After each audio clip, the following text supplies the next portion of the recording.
L'Égypte après Luxor, c'est un reportage de Thierry Tuillier et Bruno Géraudon.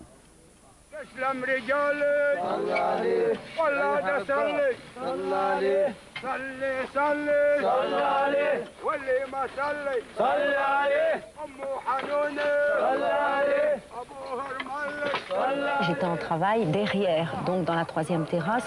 Et alors, il y a eu une impression vraiment de confusion totale parce que nous, on a entendu effectivement tirer, mais on a vu des hommes en armes, donc qui étaient un petit peu postés tout autour du site. Et on a appris après, et on a compris évidemment que c'était des islamistes qui avaient donc revêtu en fait des habits de policiers.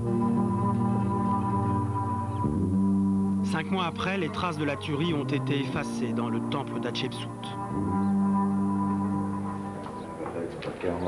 Hatshepsut, l'unique femme pharaon de l'Égypte ancienne.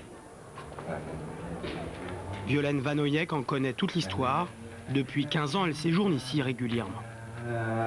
On a l'impression d'être isolé de tout, d'être loin du monde, d'être intouchable.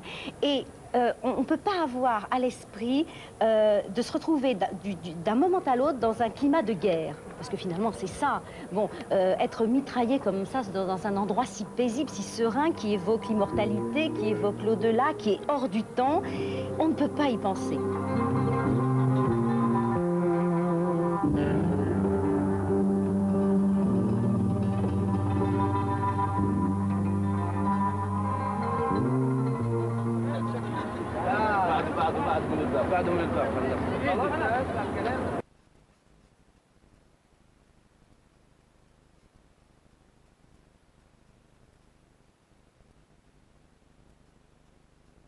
Ça est amer.